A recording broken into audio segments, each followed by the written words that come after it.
The day I received the confirmation of my husband's ALS diagnosis, I also discovered he was cheating on me. He asked for a divorce, calmly stating I could have everything. He didn't want the money, he said. He just wanted her. I didn't cry or scream. I simply tucked the diagnosis report away and said, "Fine. I hope you mean that." Honestly, I had no intention of caring for a man who would eventually be paralyzed. His affair was a twisted kind of relief. We went to the county courthouse to file the petition. The clerk informed us there was a mandatory 30-day waiting period before the divorce could be finalized. "Once the month is up," she said, "if you both still agree, you can come back to sign the final decree." The moment she finished speaking, a rubber stamp slammed down on the filing receipt. I glanced at the clock on the wall. It was 10:03 a.m. Less than 24 hours had passed since I'd discovered his affair. He'd asked for a divorce, and we'd begun the legal process. It was just like when we first met, married in 3 months, alarmingly fast. Snapping back to the present, I saw Ethan take the receipt. His long, articulate fingers, the hands of a successful lawyer, folded the paper with practiced efficiency. "Remember to be here in a month to finalize this." "Don't back out," he said, his brow furrowed as if he feared I'd cling to him. I nodded. "I know. You don't regret this either." He didn't reply, already engrossed in his phone, texting. I could see the ghost of a familiar, gentle smile on his face as he typed. I couldn't remember the last time he'd smiled at me that way. When we were dating, that smile was mine. But somewhere along the line, it had been replaced by coldness and distance. I'd blamed the stress of his work, but the truth was simpler. His heart no longer belonged to me. The drive home was silent. He parked in the driveway and began pulling his things out of the closet, packing them into suitcases in the trunk of his car. Suddenly, a woman's voice called out from down the street, "Ethan, what are you doing?" I looked up to see Stella standing there. The woman Ethan claimed didn't want his money, only him. Seeing him packing, she rushed over and grabbed his arm. "Ethan, you and Joanna are divorced now. She should be the one packing her things." As she spoke, Stella shot disdainful glances in my direction. I leaned against the doorframe, watching the scene unfold. A slow realization dawned on me. Ethan hadn't told her he was leaving with nothing.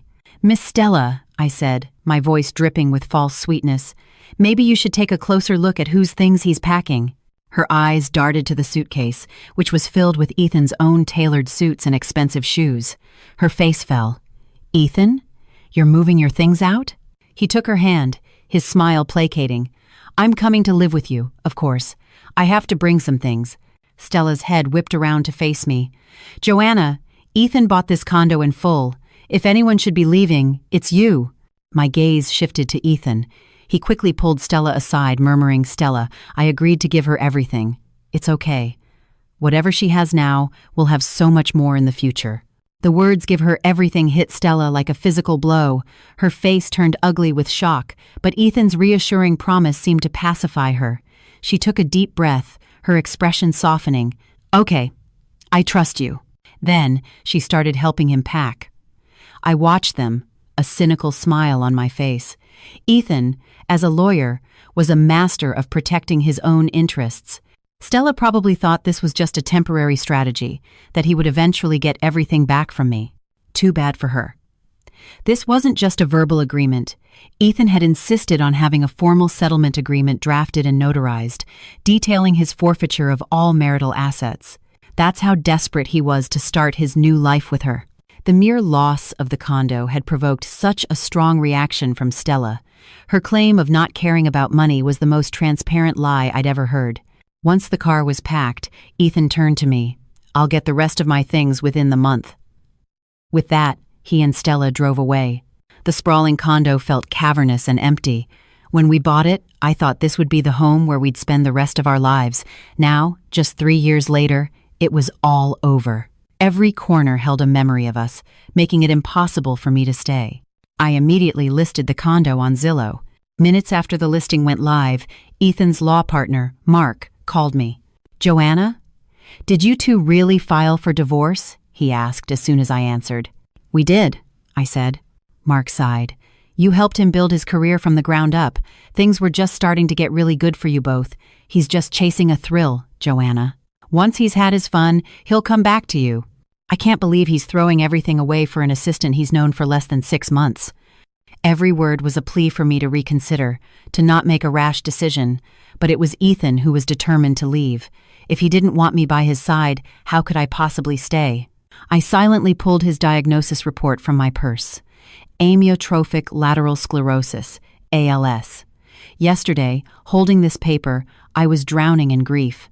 Today, I felt a strange sense of relief. When people do terrible things, karma has a way of finding them. I took out a lighter and set the report on fire. Watching the flames dance, I spoke to Mark. "Don't worry, I won't regret this. After all, Ethan doesn't have a future anymore." I thought that would be the end of it, but Mark was persistent. He was determined to fix our marriage. He called again a few days later, asking me to drop off a case file Ethan had left at the condo. I hesitated but agreed. I wanted to be done with this, and this felt like a final, clean break. Arriving at the firm, Bryant & Cole LLP, I saw the sign and remembered the day Ethan founded it. "Joanna," he had said, pointing at the brass plaque, "this is the beginning. I'm going to give you a better life." Who would have thought the starting point of his career would be the end of our marriage? I shook the memory away and walked inside. Mark met me and insisted on taking me to Ethan's office. As we approached, I saw them through the glass door. Stella was perched on the edge of his desk, handing him a cup of coffee. Their eyes were locked, completely oblivious to us. As Ethan took the cup, his hand suddenly trembled, spilling dark liquid across a stack of documents. He frowned, clearly puzzled by his own lack of control. But Stella just laughed, dabbing the spill with a tissue. "You must really like me," she cooed.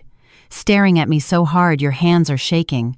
Ethan, dismissing the tremor, took her hand. "It's because you're so beautiful." They leaned in for a kiss, and a sharp pain lanced through my chest. I couldn't watch anymore. I turned, handed the file to Mark, and walked away without a word. Mark caught up to me, his voice apologetic. "Joanna, Ethan's been under a lot of pressure lately. This is just a momentary lapse in judgment." "Mark," I cut him off gently, "you don't have to make excuses for him. Please, don't waste any more of your energy on this. I know what I need to do." I took a deep breath. There is no chance of us getting back together. Ever. Mark fell silent, his gaze shifting to something behind me. I turned around. A pair of familiar eyes were fixed on me. Ethan was standing there. He had heard every word. His face was a mask of cold fury. He looked at me, a cruel smirk twisting his lips. "Joanna, your little game of playing hard to get won't work on me." I froze, a bitter taste filling my mouth. The only reason he'd think I was playing a game was because he was convinced I still loved him, that I couldn't live without him. I didn't argue. I just met his gaze and said softly, "Don't worry, Ethan. I can love and I can let go. Since I agreed to the divorce, I won't bother you again." The elevator doors opened. I stepped inside without a backward glance. As the doors slid shut, the tension finally drained from my body, but the image of him and Stella flashed in my mind, each one a fresh cut on my heart. I still couldn't understand how he could fall in love with someone else so easily, but my pride would never let me ask. When I got home, a real estate agent was already showing the condo. The location was prime, and within days of listing it, I had multiple offers. Today's viewers were decisive. They signed an offer on the spot. As the deposit hit my account, I promised them, "Don't worry, I'll have the place cleared out and professionally cleaned for you within a couple of days." For the next 2 days, I was a whirlwind of activity. I bought a smaller apartment closer to the hospital and began packing. As for the things Ethan hadn't taken, I boxed them all up and had them couriered to his law firm, cash on delivery. I had just packed the last box and was about to call the agent when Ethan showed up. He stood in the doorway, not taking a step inside. "Mom and Dad want us to come over for dinner tonight," he said, his tone icy. I paused for a beat. "Let me correct you. They're your parents now, not mine." His face darkened. "We haven't signed the final papers. You don't have to be so cruel to them." My head buzzed. Cruel? I couldn't believe the man I had loved most in the world would use that word to describe me. The words caught in my throat. He didn't wait for a reply, grabbing my arm and pulling me toward his car. In the passenger seat, a glittery sticker was already affixed to the dashboard, Stella's seat. I froze, then mechanically opened the back door. "I'll sit in the back." The silence in the car was suffocating. This was what our marriage had become in the last 6 months. Two people, closer than anyone, yet more distant than strangers. My heart ached with a familiar, dull pain. That evening, at the family home, his parents piled food onto my plate. Then came the usual interrogation. "Joanna, you and Ethan have been married 3 years. When are you going to have a baby? You work too hard. Being a doctor is so stressful. Why don't you quit and focus on getting pregnant?" I'd heard this speech 1,000 times. I'd always endured it for Ethan's sake, nodding and smiling. But not tonight. I set down my chopsticks and looked at each person at the table. My voice was quiet but firm. "Mrs. Bryant, you should save that speech for Ethan's next wife." As they stared in stunned silence, I dropped the bomb. "Ethan and I have already filed for divorce. The reason is that your son, Ethan, cheated on me with his assistant. He has agreed to leave the marriage with nothing. I don't owe your family anything." Ethan's face went white. "Joanna!" he hissed, his voice trembling with rage. He clearly never expected me to air our dirty laundry so publicly. The silence was deafening. His father, his hands shaking, turned to Ethan. "Ethan, is what she's saying true?"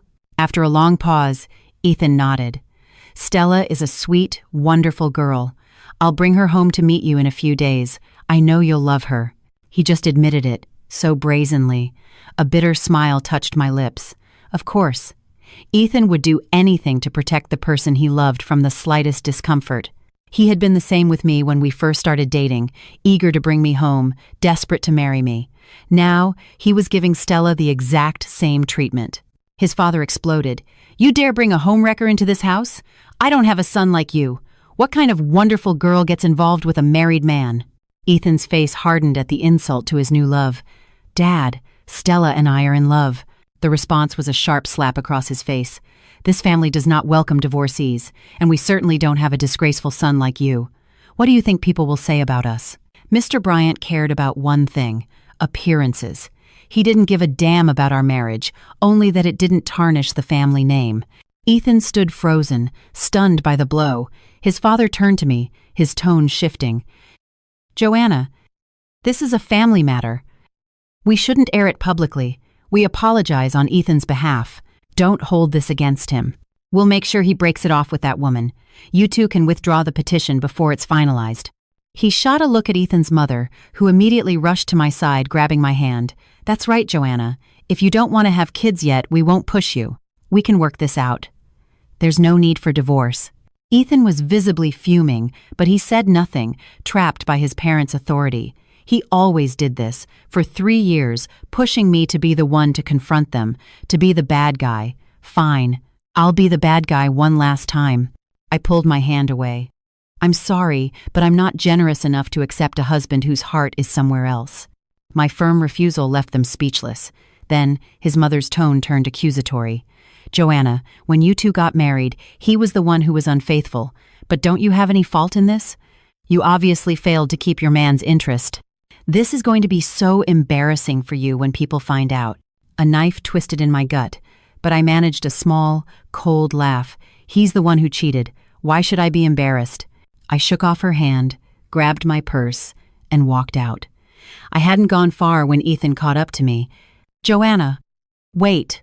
He reached for me, but his hand froze in midair, suspended and trembling. It was an early symptom of the ALS. I watched him coolly. "Is there something else?" He frowned, quickly regaining his composure. He glared at me, his voice laced with accusation. "Did you do this on purpose? To ruin Stella's reputation? Now my parents will never accept her. Are you satisfied?" I looked at the man before me, and for a moment, my mind went blank. I couldn't remember why I had ever fallen in love with him. The man in my memories spoke to me with tenderness, his gentle care a source of comfort. The man standing before me now looked at me with something close to hatred. I never imagined our years of love would end like this. Tears pricked my eyes. "Ethan," I asked, my voice shaking, "when you decided to cheat, did you ever think about this day?" His face went rigid. I said nothing more and walked away. The next day was my day off. I finalized the sale of the condo, moved into my new apartment, and invited a few friends and colleagues over for a housewarming party. To Joanna and her new home, My friend Sophie toasted. To my new life, I replied, clinking my glass against hers. From that day on, my life became much quieter. I blocked Ethan's entire family, keeping only his number for the day we had to finalize the divorce. I assumed we would have no further contact. A week later, at 2 a.m., I was proven wrong. I was on call at the hospital when a patient was rushed into the ER. It was Ethan. He was curled up on the gurney, clutching his stomach, his face as white as a sheet.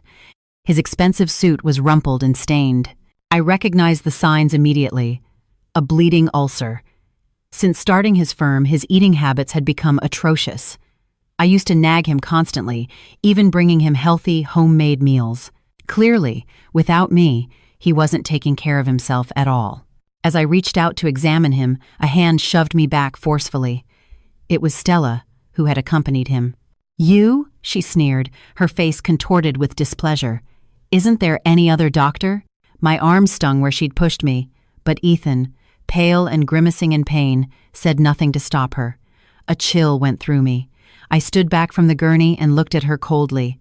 "I'm the only attending physician in this department on duty right now. So, do you want him treated or not?" Stella's lips thinned, but she was trapped. I maintained my professional demeanor and began my examination, pressing on his abdomen to gauge his reaction. My diagnosis was confirmed. I looked Stella straight in the eye. "If you don't want me treating him, you can either transfer him to another hospital or wait until 8 a.m. for the next shift to come on." I glanced at Ethan, who was now barely conscious, assuming he can last that long. She was furious but knew she had no choice. She finally relented. An hour later, Ethan was stabilized. I finished my duties and went home. The next morning, I went to his room for a post-op check. He was alone. Stella was nowhere to be seen. A post-op patient needs someone to look after them. I recorded his vitals and asked, my brow furrowed, "You're here by yourself? Is no one helping you?" Ethan, propped up against the pillows, his lips pale, answered hoarsely, "She went to get me some food." Just then, Stella walked in, holding a container of what smelled like a very spicy burrito. "Ethan, look, I got you your favorite." The line was super long. Ethan's expression soured. I stared at the greasy, spicy meal and couldn't help but intervene from a medical standpoint. "Miss Stella, he just had surgery on his stomach. He needs to eat bland food." The moment the words left my mouth, Stella's eyes welled up. "What's that supposed to mean, Joanna? You just can't stand seeing me be good to him, can you? Stop trying to cause trouble between us." Her accusation was so ridiculous I was speechless. I lowered my head and continued writing my notes. Ethan sighed, reaching for her hand. "Stella, I can't handle spicy food right now. You eat it. I'll just order some broth." Her voice was thick with tears. "But I stood in line for you, and you won't even eat it." "Don't cry," Ethan soothed her instantly. "When you cry, my heart breaks." My hand, holding the pen, faltered. He had said that to me countless times, when I was curled up with cramps, when I was upset that he was late, when he had accidentally hurt me. Each time he would hold me gently, kiss away my tears, and whisper, "Don't cry. When you cry, my heart breaks." And now, he was using those same words on another woman, right in front of me. I don't know how I managed to walk out of that room. In the hallway, a colleague, Dr. Davis, stopped me. "Dr. Clark, can you take a look at this CT scan? Something feels off." As I reached for the film, a child darted out of a nearby room and ran straight into me. Caught off guard, I stumbled backward, right into Dr. Davis's arms. He steadied me reflexively. "Thanks, Ryan," I started to say, but was cut off by a shrill voice from down the hall. "Joanna, how could you be so shameless, cuddling up with another man at work?" I turned to see Ethan, in his hospital gown, standing at his door with Stella. His face was dark with rage. Stella, however, looked triumphant. "See, Ethan, she's the one who's been cheating all along. It's not fair that you're the one leaving with nothing." My face hardened. Dr. Davis quickly tried to explain. "You've got it all wrong. It was just an accident." Ethan sneered. "What a coincidence. He just happens to accidentally bump into Joanna Clark, and she falls right into your arms." "Ryan, just go," I interrupted before he could say more. "I don't want you dragged into my mess." After he left, Stella continued her tirade. "Ethan, since she cheated on you, giving her everything is completely unfair." Ethan just stood there, his eyes locked on me. I walked toward them, my gaze fixed on Stella. Stella, you're a paralegal. You should know what the legal consequences of slander are. She flinched, but Ethan spoke first, his voice dripping with scorn. Don't you dare try to hide behind legal threats, Joanna. Just admit what you did. What did I do? I asked, completely bewildered. He let out a harsh laugh. Still playing dumb? Fine. That baby you miscarried 6 months ago, was it even mine? The words were a bolt of lightning, a chill racing up from my feet to freeze my very soul. I stared at him in disbelief. So that's why you became so cold 6 months ago. You thought I cheated on you. I didn't think. He snarled. I knew. I stood there, my chest so tight I could barely breathe. 6 months ago, we'd had an unplanned pregnancy. I was overwhelmed with work and had briefly considered not keeping it, but I changed my mind. It was a life. Then, during a particularly grueling emergency surgery, I suffered a miscarriage. While I was in the hospital, grieving, Ethan was cold and distant. I thought he was angry at me for my initial hesitation, so I swallowed my own pain and apologized, trying to make things right. But he only grew colder, using work as an excuse to never come home, forgetting our anniversary, my birthday. I blamed myself, thinking I failed to protect our child, but now I knew the truth. He thought I had betrayed him. My eyes burned. I went to work, and I came home to cook for you. Where would I even find the time to cheat? Ethan scoffed and pulled out his phone, playing a video. It showed me and Dr. Davis entering a hotel late at night and not leaving until the next morning. You told me you had a major surgery that night, Joanna, he said, his voice raw with hatred. What kind of surgery takes place in a hotel? The cold hospital air seemed to seep into my bones. I looked into his eyes and felt nothing but disappointment and a bitter, hollow laugh bubble up inside me. If you suspected me, why didn't you just ask me? Stella jumped in. It was my fault, Joanna. I told Ethan not to confront you. I knew you'd just deny it. This is between me and Ethan, I snapped. Stay out of it. Stella shrank back, looking hurt. Ethan shielded her, sneering at me. You wanted proof. There it is. What do you have to say for yourself now? I looked at this man, my husband of 3 years, who had zero trust in me. My vision blurred with tears. I wiped them away, found a news article on my phone, and held it out to him. We performed an emergency, life-saving surgery in that hotel room. It was all over the news. The family sent a plaque to our department. It's hanging on the wall. You can go see it for yourself. The story had been a big deal at the time. I'd been so excited to tell Ethan about it, but he had shut me down. I'm exhausted from work, Joanna. I'm not interested in some news story.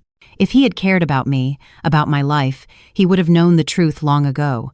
But by then, his heart was already gone. I watched the shock dawn on his face, but I felt no vindication. After a long, heavy silence, I just shook my head. Ethan, I said, my voice empty. The only one who betrayed our marriage was you. I put my phone away and walked out. 2 days later, Ethan was discharged. I threw myself back into my work, trying not to think about them. The next time I saw him was 2 weeks later, at the courthouse. Our 30-day waiting period was almost up. This time, I was there as a witness for the hospital in a malpractice suit. He was the hospital's defense attorney. With the evidence on our side and a top lawyer like him, the case was a slam dunk. We won. Afterward, I was heading home when he caught up to me. Joanna, wait. I stopped, my back to him. Is there something you need, Mr. Bryant? The formal address made him flinch. It took him a moment to speak. About before. I was wrong. I misunderstood you. I'm sorry. I just frowned. His overdue apology meant nothing now.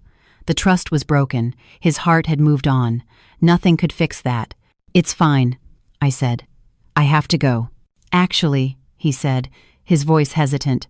I was wondering, do you still have that recipe for the herbal broth you used to make me? My stomach has been acting up, and Stella, she doesn't know how to cook. He had lost weight in just 2 weeks. Stella really wasn't taking care of him. A part of me thought he'd probably end up back in the hospital soon. I relented. Fine, I'll text it to you. As I turned to leave, he called out again. Oh, and one more thing.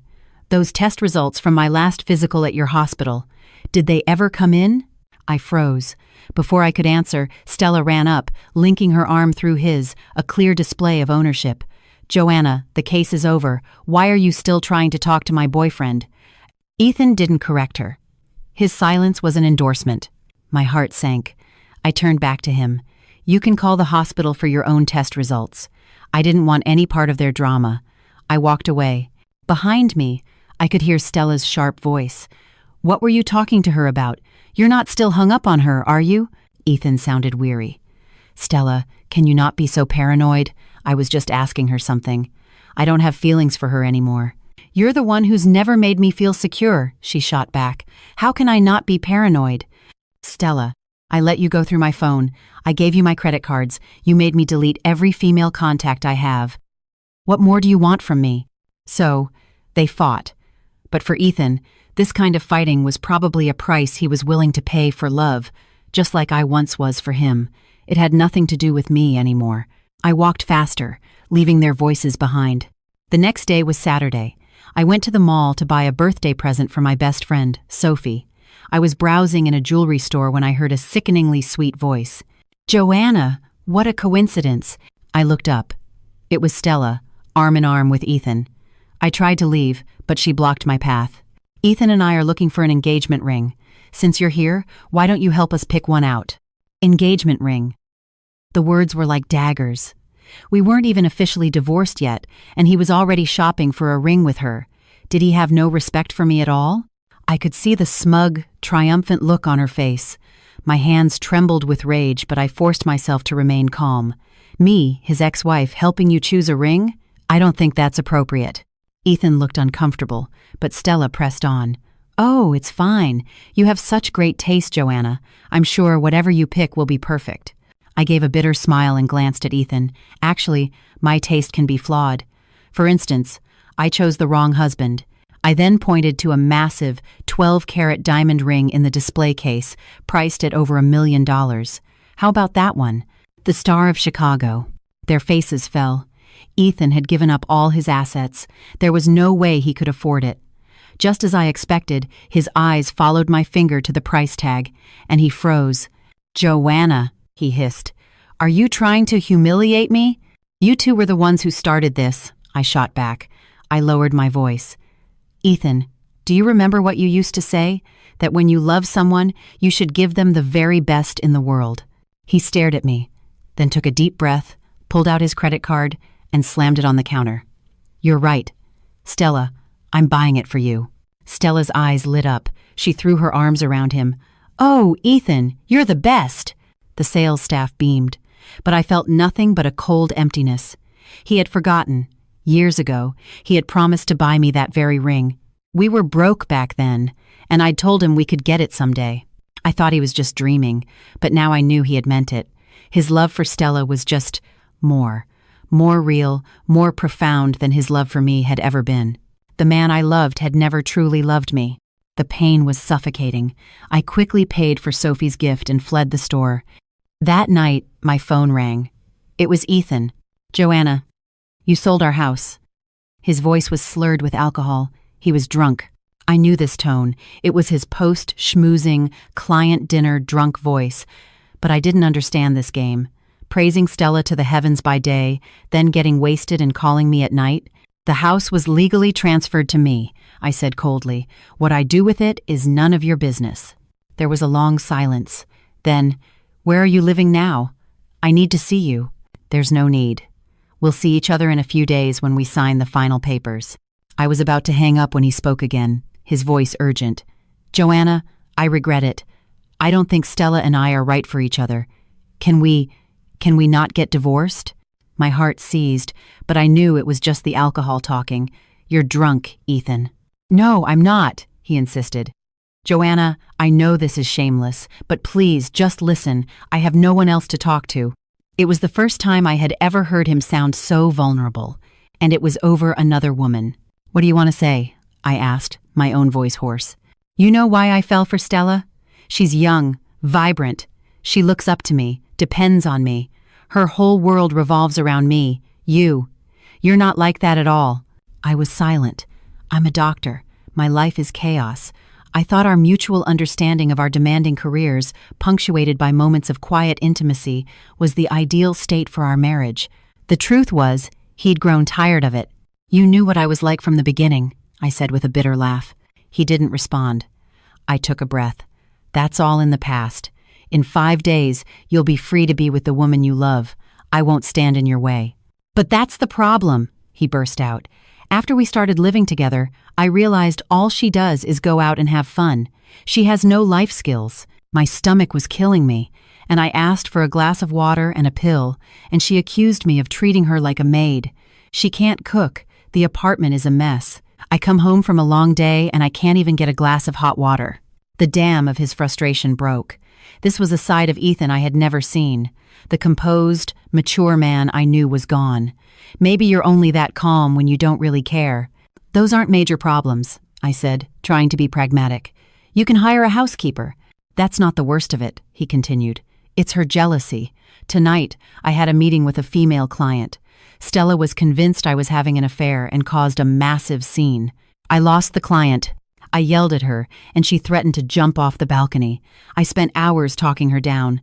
I have to walk on eggshells around her. It's more exhausting than arguing a case in court. Joanna, I realize now how good you were to me, how much you cared." I listened silently, my nails digging into my palm. "Ethan, I am not your consolation prize. The moment you chose her, we were over." After a long pause, his voice returned, cold and familiar. "Fine, I get it. Just forget I called. I was drunk. I'll see you at the courthouse in 5 days. I'll be there to sign the papers." I hung up, my body slumping as if all the air had been let out of me. A dull ache spread through my chest. My eyes burned. "Just cry," I told myself. "Cry it all out, and maybe you'll finally be done with him." My 3 years of love for Ethan Bryant had to end. The night before we finalized the divorce was Sophie's birthday. I went to her party as promised. To my surprise, Ethan was there too. Sophie had just gotten back from a trip abroad, so I hadn't had a chance to tell her about the divorce. "Joanna," she said, smiling, "you and your hotshot lawyer are so busy you have to arrive separately to my party?" A few friends who were also in the dark laughed along. Before I could explain, the party was in full swing, and I was seated next to Ethan, as was our custom at gatherings. He glanced at me, then quickly looked away, a flicker of panic in his eyes. Halfway through dinner, there was a clatter. I turned to see that Ethan had tried to put some food on my plate, but his chopsticks had slipped, his hand hovering, trembling, in midair. Another ALS flare-up. I quickly picked up his chopsticks for him. "Wow, still so in love after 3 years. You're making us all jealous," someone teased. "Seriously, Joanna, what's your secret? You two never fight," another chimed in. The table erupted in good-natured laughter. I was about to set them straight when Ethan's phone rang, the screen flashing the name Stella. A friend sitting nearby gasped, "Ooh, who's Stella?" "Ethan, giving a girl such a sweet nickname. Aren't you afraid Joanna will get jealous?" Ethan's face turned ashen. The phone kept ringing. He finally stood up. "Excuse me, I have to take this." He stepped outside. I could faintly hear Stella's angry voice demanding to know why he hadn't brought her to the party. He sounded tired, telling her it wasn't a good time, asking her not to make a scene. Everyone at the table had heard the woman's voice, but when they looked at my calm expression, they started teasing again. "Look at that trust. Joanna doesn't even flinch." "Of course not. Ethan is crazy about her. He wouldn't look at another woman." The room filled with laughter, but I couldn't even force a smile. For 3 years, everyone thought we were the perfect couple. And maybe, in the beginning, the love was real. But the lack of love now was just as real. Only Sophie seemed to notice something was wrong, her eyes filled with concern. I gave her a reassuring look. A few minutes later, Ethan came back in. "Sorry, everyone, something's come up. I have to go. Sophie, happy birthday." He grabbed his coat and started for the door. Just as he reached it, I spoke, my voice clear and steady. "Don't forget, 9 a.m. tomorrow, the courthouse, to sign the divorce decree." A hush fell over the room. Ethan froze in the doorway. After a long moment, he answered, his voice hoarse. "Right." Then he was gone. Now everyone understood who Stella was. Sophie's eyes filled with pity. "Joanna, I'm so sorry. I had no idea." "It's okay." I shook my head. "It's your birthday. Let's not let someone who doesn't matter ruin it." The party eventually regained its cheerful atmosphere, but the occasional sympathetic glances made me uncomfortable. I left early. The next morning, I put on a new dress I'd bought and even applied a little makeup before heading to the courthouse. I waited in the lobby for nearly half an hour before a haggard-looking Ethan finally arrived. He was pale. It looked like Stella had given him a rough night. He sat down next to me and mumbled, "Sorry, I'm late." "It's fine, as long as you're here," I replied. We sat in silence until a voice called out, "Number 13, Joanna Clark and Ethan Bryant." I stood up and started walking toward the window. Ethan didn't move. "Wait," he said, his voice raspy. He looked at me, his eyes a storm of conflicting emotions. "Joanna, do we really have to do this?" I stopped but didn't turn around. "Ethan, the moment you chose to cheat, this was already done." I walked to the window and handed over my documents. Ethan eventually followed, his steps heavy. He stood beside me, his body rigid. "IDs, original marriage license, and settlement agreement," the clerk said robotically. I calmly provided everything. Ethan hesitated. He fumbled in his pocket, his movements agonizingly slow. "Mr. Bryant?" the clerk prompted. He finally pulled out his ID, but as he handed it over, his fingers trembled uncontrollably. It slipped from his grasp and clattered onto the counter. It wasn't intentional. The ALS was getting worse. I bent down, picked it up for him, and handed it to the clerk without looking at him. "The 30-day waiting period is complete. Do both parties confirm their desire to divorce voluntarily?" the clerk asked. "I confirm," I said, my voice clear and firm. All eyes turned to Ethan. He opened his mouth, but no sound came out. I saw a flicker of panic in his eyes, not just about the divorce, but about the terrifying loss of control over his own body. "Mr. Bryant?" the clerk repeated. "I confirm," he finally choked out, his voice barely a whisper. The rest was a blur of signing and stamping. 2 crimson-bound divorce decrees were pushed toward us. I reached out and took mine. The moment my fingers touched the cover, I felt an unprecedented sense of peace. 3 years of marriage, 6 years of my life, finalized by a small booklet. Ethan stared at his decree, his hand shaking as he tried several times to pick it up. "You are now officially divorced," the clerk announced. The words sounded absurdly like, "Congratulations." I turned and walked away. Ethan followed me out of the courthouse. The afternoon sun was bright and warm. I took a deep breath, savoring the feeling of freedom. "Joanna," he called out behind me. I stopped but didn't turn. "It's Dr. Clark, or Miss Clark from now on, Mr. Bryant." He was silent for a moment. "Joanna, did you really sell the house?" I finally turned to face the man I once loved. He looked even more gaunt than he had a month ago, with dark circles under his eyes. The confident, ambitious man I married was gone. "Yes, I did." "Why? Didn't your little girlfriend tell you how much of a down payment she's still short for that new condo she wants?"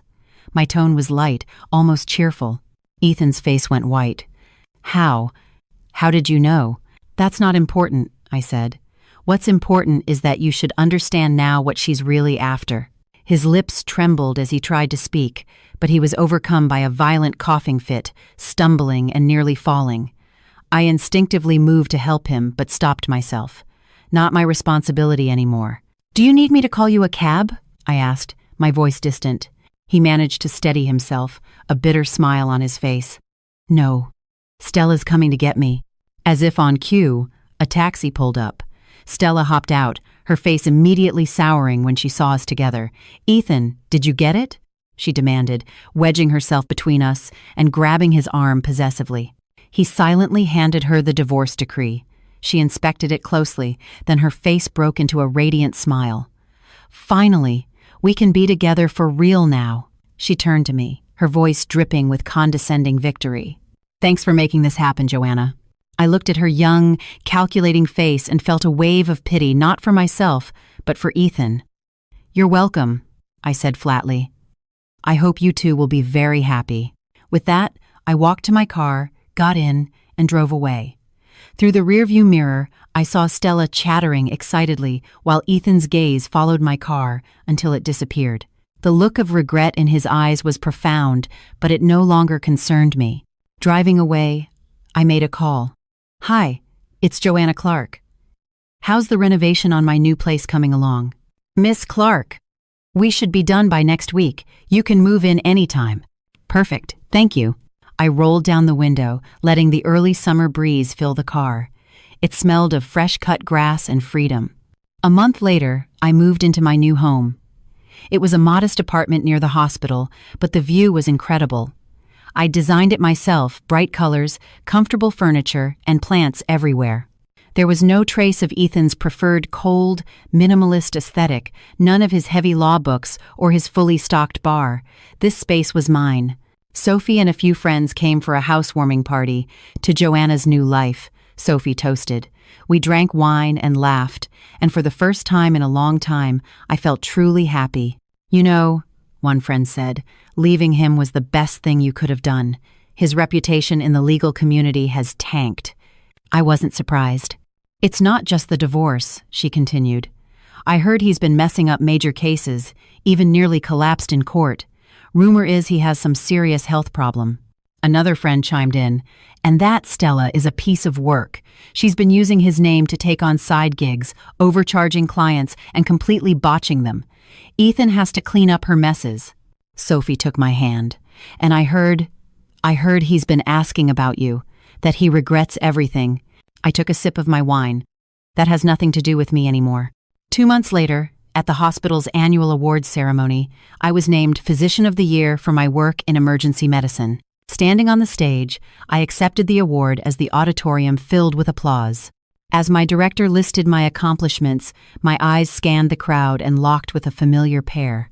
Ethan was sitting in a corner, alone. He was so thin his suit hung off his frame. He was leaning on a cane. Our gazes met. His eyes were a mixture of regret, admiration, pain, and a longing I refused to analyze. I held his gaze for a second before calmly finishing my acceptance speech. He intercepted me as I was leaving. "Congratulations," he said, his voice weaker than ever. "Thank you," I replied politely, not breaking my stride. "Joanna."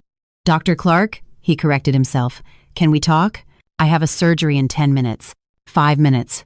Please," he begged. I sighed and led him to a bench in the hospital garden. "I was diagnosed," he said, his voice strained. "ALS." I nodded. "I know." He looked at me, stunned. "When did you find out?" "The day you asked for a divorce," I said calmly. "I was the one who picked up your diagnosis report." The color drained from his face. "So you knew. Then why? Why didn't I tell you?" I finished for him. "Because you weren't worth it anymore, Ethan. The moment you betrayed our marriage, you lost the right to my care, my compassion, and my support." He squeezed his eyes shut, his knuckles white as he gripped his cane. "I was such a fool." "Yes, you were," I agreed, my voice devoid of emotion. "You threw away the one person who truly loved you for a woman who only loved your money. Stella, she left me after my diagnosis started getting bad. She's already looking for someone else." "That's the love you chose," I said. A siren wailed in the distance. My world, a world he could no longer touch. "I deserve this," he finally whispered. "This is my punishment." I stood up. "If there's nothing else, I need to go prep for my surgery." "Joanna!" he called out, his voice desperate. If I hadn't cheated, would you have stayed with me through this?" I stopped and genuinely considered his question. "Yes," I answered honestly. "If you had been worthy of it, I would have stayed with you until the very end." Tears filled his eyes. "But there are no ifs, Ethan," I continued. "You made your choice. Now you have to live with the consequences." He bowed his head, his shoulders shaking. "I regret it every single day." I looked at the broken man before me and felt nothing. "Take care of yourself," I said. It was the last thing I would ever say to him. I walked away, the sun warm on my face. I felt lighter than I had in years. A year later, I was accepted as a visiting fellow at Harvard Medical School. On the flight to Boston, I saw a familiar face. It was Dr. Ryan Davis, the colleague Ethan had accused me of cheating with. "Dr. Clark? What a coincidence," he said with a warm smile, taking the seat next to me. We chatted about our work and our plans in Boston. He was kind, intelligent, and respectful. "I heard you got divorced," he said gently after a while. "I'm happy for you. He didn't deserve you." I smiled but said nothing. "Joanna," he said, a little nervously, "I've always admired you, professionally and personally. I know the timing might not be right, but if you're ever ready to start seeing someone again, I hope you'll give me a chance." I looked out the window at the endless sea of clouds. For the past year, I had focused solely on myself and my career, but listening to Ryan, I realized I wasn't opposed to the idea of something new. "We could start as friends," I said, smiling. His face lit up. "I'd love that." As the plane flew toward my new life, I thought about Ethan. I'd heard his condition had deteriorated rapidly. Stella had taken what little money he had left and disappeared. I felt no pity, no anger, only a quiet finality. He was a chapter of my life that was now closed, a lesson that had made me stronger. The future was an open sky, and I, Joanna Clark, was ready to fly.